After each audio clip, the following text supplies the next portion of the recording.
Muito bem, gente, estamos aqui, né, para começar nossos trabalhos aqui nessas videoaulas, né, com vocês aí do sexto ano. Então, um bom dia, uma boa tarde, uma boa noite para vocês. E lembrando vocês logo de cara, ó, que o livro que haja escrito, vocês têm que estar acompanhando e fazendo a leitura. Né? Nós já começamos a leitura do livro, inclusive já fizemos algumas atividades sobre o livro, porque tem tudo a ver com a escrita, que vocês sabem que é a invenção que marca ali a transição, a passagem, né, da pré-história para a Idade Antiga. E aqui nós já fizemos algumas atividades, né, sobre o Anis aqui que nós vimos, ó, e fizemos uma atividade em sala de aula, né, aquele que veio de outros mundos, que tem a ver com a civilização mesopotâmica.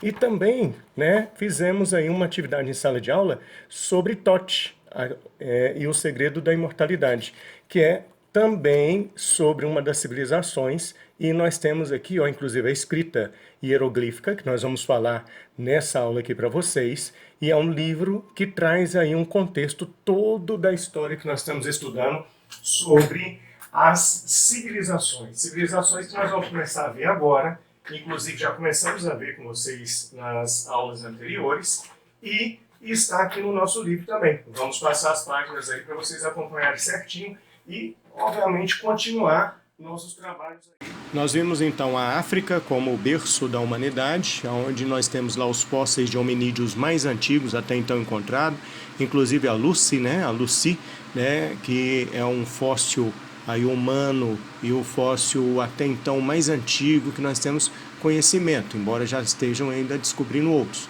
Nós temos aí o mapa mundi, que mostra as migrações, né, dos homens e mulheres pré-históricas que se espalharam pelo mundo, inclusive passando pelo Estreito de Bering, como nós estudamos, e ocupando aqui todo o continente americano. Dentro dessas circunstâncias, nós vemos aí a evolução dos seres humanos, né, que antes viviam nas árvores, aí já mostram eles nas cavernas, toda a evolução que nós vimos ali para os primeiros aldeamentos, as primeiras tribos, até eles se organizarem em cidades que vai dar origem às civilizações. Então, né, nós já terminamos aí o nosso conteúdo sobre a pré-história, praticamente, estamos ali na transição para as grandes civilizações, e aí nós estudamos, né, que nós temos ali na pré-história 3 períodos: o Paleolítico, ou Idade da Pedra Lascada, o Neolítico, ou Idade da Pedra Polida, e a Idade dos Metais, né, quando nós temos aí as primeiras ligas metálicas sendo trabalhadas pelos nossos antepassados, né, lembrando que o primeiro material a ser trabalhado com eles foi o metal, que foi o cobre, né? Mas antes disso nós vimos que os seres humanos tiveram toda uma passagem, né? Teve toda uma evolução para chegar aí e passar por todos esses períodos de tecnologia, né? Que a gente fala de técnica de sobrevivência. Tudo que nós criamos, inclusive hoje, é para garantir a nossa sobrevivência. Então, a partir do momento que os seres humanos eles desenvolveram ali, né, todas aquelas ferramentas toscas ainda de pedra lascada no Paleolítico, né, para desenvolver ali mecanismos de sobrevivência, né, isso já era uma tecnologia. Aí nós temos depois a evolução para o Neolítico. No Neolítico eles já desenvolveram inclusive a chamada revolução agrícola, não só agrícola, mas também pecuária, né, a plantação e também a criação, a domesticação de animais. E nesse processo de evolução, como nós vimos em sala de aula, eles começam a deixar de ser nômades e passam a ser sedentários. E como sedentários, né, acabam dando origem ali às primeiras tribos, às primeiras comunidades, e da união dessas pequenas tribos, dessas tribos aí primitivas, começou ali a dar início ao que seriam as nossas civilizações. E aí nós vamos começar a estudar civilizações como a Mesopotâmia, o Egito, os fenícios, os hebreus, os persas, né? Posteriormente nós vamos estudar a chamada civilização clássica, e nós chegamos nos gregos e chegamos nos romanos, que é bem legal também. E vai ser nessa região aí, ó, no norte da África que vocês estão vendo, nessa região entre os rios Tigre e Eufrates, né? Uma região que tem um formato aí de lua crescente. Fica entre os rios Tigre e Eufrates, né? Uma região extremamente fértil, daí ser apelidada de o Crescente Fértil. onde surgiu a Mesopotâmia, né, que significa ali a terra entre rios, o rio Tigre e Eufrates.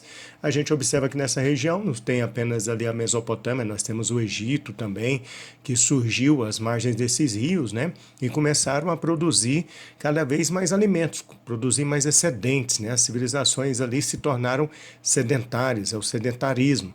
E para controle de tudo isso, e obviamente dentro do processo de evolução, surge a escrita cuneiforme, que nós vemos aí, que faz parte da civilização mesopotâmica, mas nós também temos a escrita hieroglífica, que é essa que aparece aí para vocês, que é da civilização egípcia, que nós vamos estudar também. O Egito também que se destacou muito aí entre essas civilizações da antiguidade oriental. Né? Então, como a gente observa, né, e como nós estudamos, houve um excedente muito grande de produção e as pessoas, né, as pessoas dessa civilização tinham acesso cada vez mais à produção, produzindo cada vez mais, eles vão começar a ter uma ideia de fazer a troca desses produtos, uma troca direta inicialmente, que era a troca de um produto por outro produto. E aí começa a surgir o comércio entre essas civilizações e aquela ideia de quem tem muito e quem tem pouco. Surgem os reis, né, que obviamente eram aqueles que acabavam tendo maior quantidade de poder econômico, político e religioso.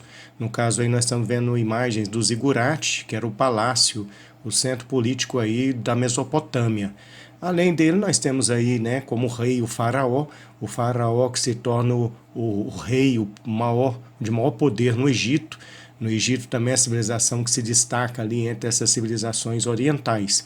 E essa questão de rico e pobre é o que acaba determinando o que a gente observa nesse quadro, aliás, nessa pirâmide aí social, a ideia de quem tem muito, quem tem pouco. Muitos historiadores costumam dizer que na antiguidade era o trabalho de muitos garantindo o luxo e o privilégio de poucos.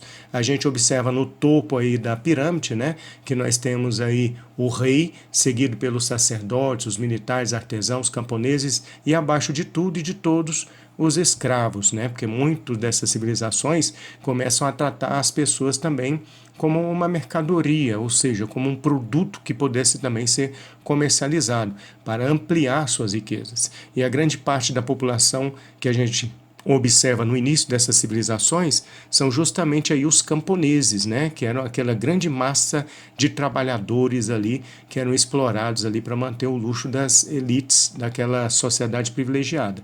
Aí nós temos outra representação de uma pirâmide social do Egito e por hoje, gente, é só, né? Aguardo vocês nas próximas aulas aí. Um bom estudo para nós, um bom aprendizado, né? Que a gente mantenha aí nosso ritmo de conhecimento firme, forte e com bastante saúde aí para nós e para nossas famílias aí. E até a próxima. Tudo de bom aí. Valeu!